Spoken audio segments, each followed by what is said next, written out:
Hey, how y'all doing? This is Mongo Slater. Today we're going to talk about, well, we gotta talk about Impact Wrestling. Because I watched it. And you know, if I watch it, I gotta do a video on it because I gotta at least get some type of entertainment out of it. And let's just go through the show. This time I'm not even gonna start with the Kenny Omega stuff because it wasn't worth it. We're just gonna go through the show normally. So the show started with the match Taya Valkyrie versus Kimberly. Kimberly won the match when Deonna Purrazzo and Susan basically restrained Rosemary. And the distraction allowed Kimberly to roll up Taya and get a steal. She stole one. A distraction roll up is just becoming a wrestling thing now. It's everywhere now. Everywhere except AEW, where they don't try to protect anybody. They just have people do 20-minute matches and job in the middle of the ring. So, Kenny Omega and the Good Brothers, they hanging out with Kenny Omega, obviously. The Good Brothers are hanging out with Kenny Omega.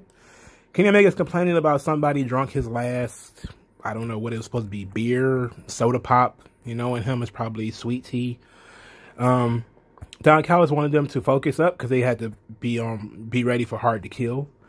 And they need momentum. So they you know, basically was hyping up Carl Anderson about beating Rich Swann tonight in the main event. And Omega's in the background while Don Callis is talking about, oh, you're a 2012 G1 finalist, the machine gun, the gunner, you know, doing all this type of stuff. And I was like,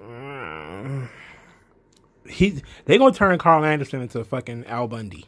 Like, he's gonna be with a football, like, remember my G1 final? Like, nobody cares about that shit.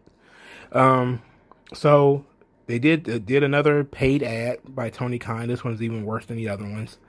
And basically talked about the best thing about 2020 was Kenny Omega coming over to Impact and blessing Impact and bringing a real world title with them, and Impact making money through these paid ads that he's been given.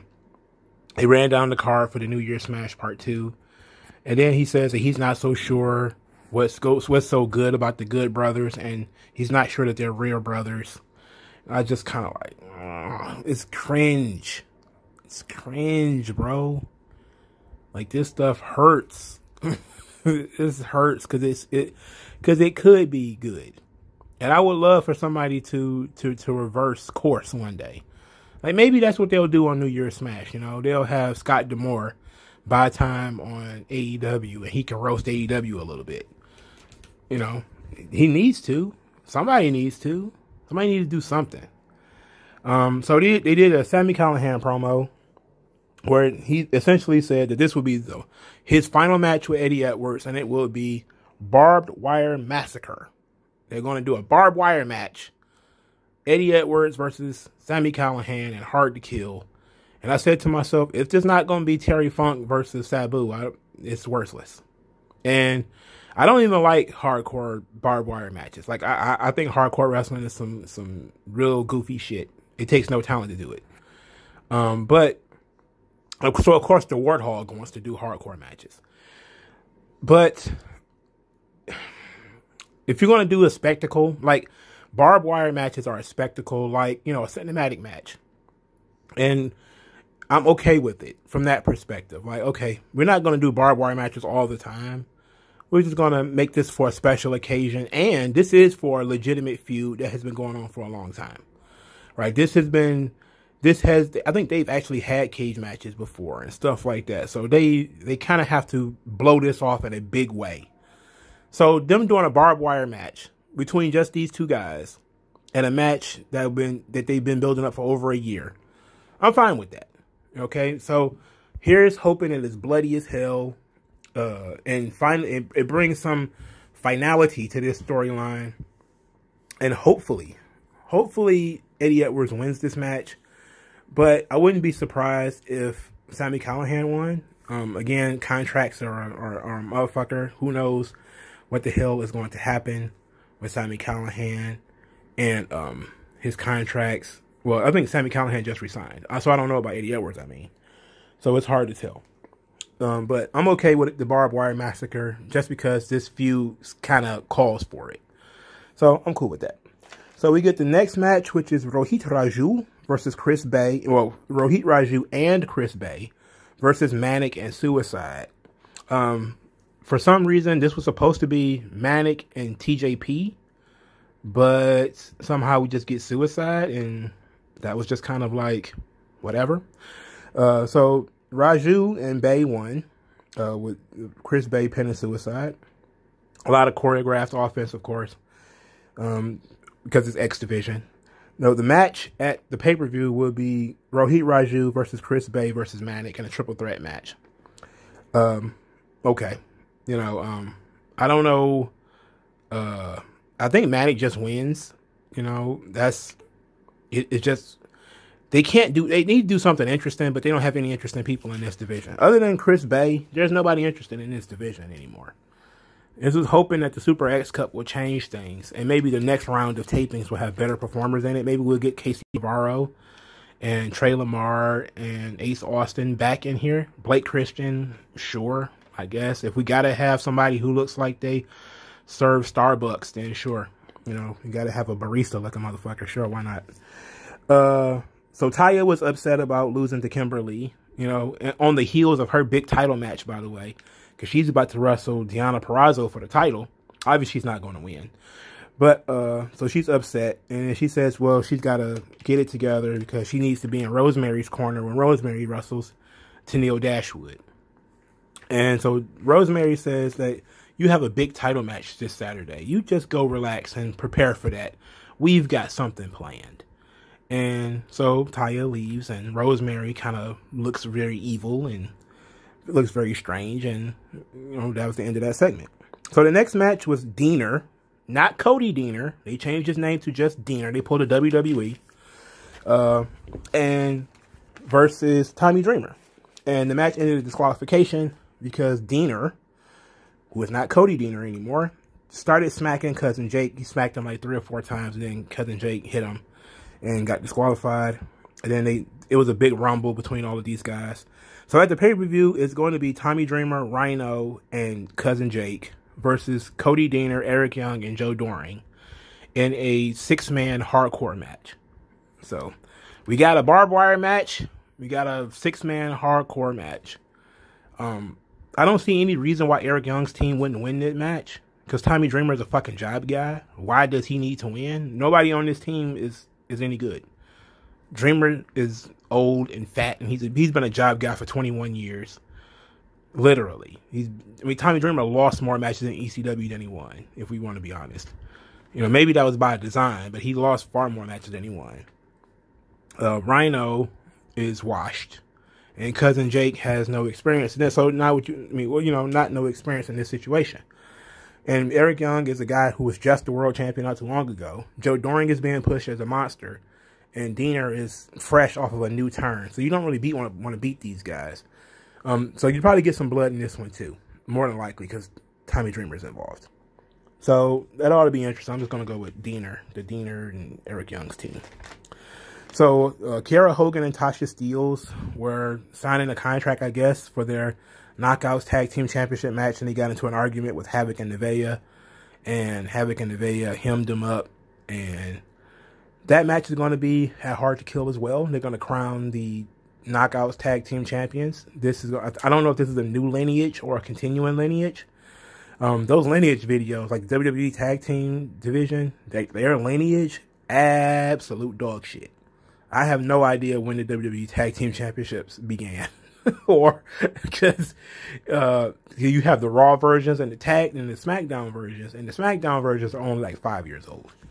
But I don't know if they're going to start a new lineage for these Tag Team Championships, or if they're going to be the same lineage. It's hard to tell. But I do believe that they're probably, even though it would make more sense for Kiera Hogan and Tasha Steelz to win them first, I see them giving it to Havoc and Nevaeh. Havoc and Nevaeh really don't get anything. Like, they don't get to be the Knockouts champions at all or anything like that. So it would make sense for them to be the first, or well, the most recent winners of the Knockouts tag team titles. I mean, why not? You know, give it to Havoc and Nevaeh. So after that scrum, Brian Myers came in and bored me to death with his sub 20 seconds. He wasn't even on screen 20 seconds. And I was just kind of like, ugh.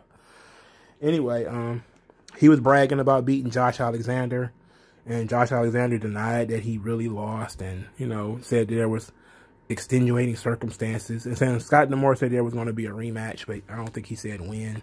I think maybe it's going to be next week on Impact. So then we have Rosemary versus Tenille Dashwood. Caleb with a K, who is the photographer, best friend, guy that hangs out with Tenille Dashwood, kept interfering in the match. And then Crazy Steve appeared. And Crazy Steve fought off Caleb with a K, allowing Rosemary to pick up the win on Tenille Dashwood. And Decay reunited. And I was legitimately smiled at this because I love Decay. For those of you who don't know, Decay is a old, I don't know if it was I think it was Impact era. Impact era stable. It was Rosemary, and it was Abyss, and it was Crazy Steve. I think this was before the Menagerie. I think the Menagerie came after that, right? For people who know their TNA history, I think the Menagerie came later. That was trash, though. That was absolute trash. But the original formation of Decay was dope. Now, of course, Abyss is a producer in WWE now, so he won't be involved in this. So this asks the question of, is there going to be a new Decay? Which would likely probably be Su Yung. And that would be fine. It would be, 2 women and a man this time. Or are they going to recruit some other guys? Maybe have Father James Mitchell involved. There's a lot of potential here. There's some pretty bland dudes on the roster that you can get and demonize, I guess, and put them in Abyss's old position. Because I like Decay. I wonder if that's really what they want to do. I'm thrilled. Not the happiest guy in the world, but I'm glad that, they're going back to it, that something good is actually getting a reunion. Something I remember and something I care about is actually getting a reunion. So it was really cool, So we get Rich Swann does a promo, which he really shouldn't do because he sounds like a guy cutting a promo. He doesn't sound like a guy talking tough or a guy talking about a fight for his life or a fight for his title or a fight for his pride. He just sounds like a guy cutting a wrestling promo. It's awful. So he says basically he's going to kick Carl Anderson's ass. And tonight there's nobody going to be on outside, and it's going to be mano a mano. He's going to give him a taste of what he can expect at the pay-per-view. And, after he whoop his ass, he can go pop a top and tell his friends we're going to get our ass kicks this week. I was like, okay, whatever. So then we had Moose versus Matthew Palmer, part 2. Moose won the match, but Matthew Palmer got way too much offense in. It made no sense for Matthew Palmer to get so much offense. And so the main event was Rich Swann versus Carl Anderson. And this match was actually pretty good, They need to do something because Carl Anderson looked like a goddamn giant standing next to Rich Swann. But it was a solid match. It was pretty solid. Rich Swann won with a roll-up, a quick roll-up. So you didn't even give your world champion a decisive win over a tag team wrestler.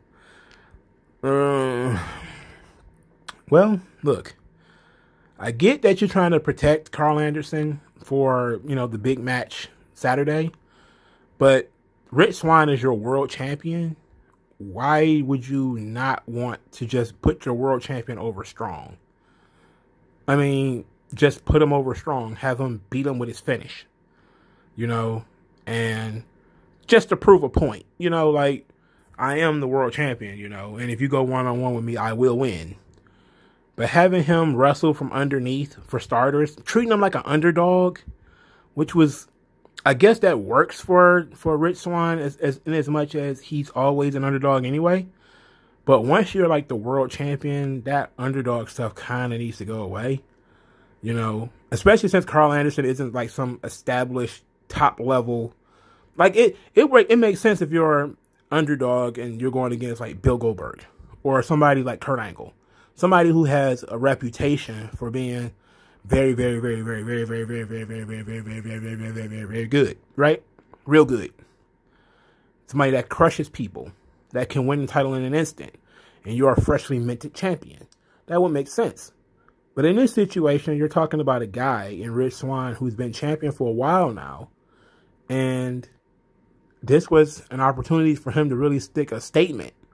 Like, we're going to shut down this invasion shit this Saturday. We're going to shut it down. And I'm going to prove that by pinning Carl Anderson's bitch ass in the middle of this ring. You know, even if it would have pissed off the guys that he was working with, you have to think about this in the long term. You know, in the long term, I need to be cemented as the champion, as the guy who is not going to sit back and just allow his promotion to be taken over. So it really makes no sense for them to do a quick roll up and basically a surprise win where Carl Anderson is standing up and Rich Swann is kind of grinning like a Cheshire cat. It's like, So, they did a decent job of showing that the Motor City Machine Guns were watching the match and the rest of Bullet Club were watching the match. So Gallows and Omega. And after the 3 count, Gallows and Omega disappeared from the screen. And the screen went to the Motor City Machine Guns, who were standing and watching in their dressing room. And then, boom, come busting through the door, Gallows and Omega. And they're beating up on these 2 cruiserweights. And they couldn't get a decisive beatdown on these 2 cruiserweights.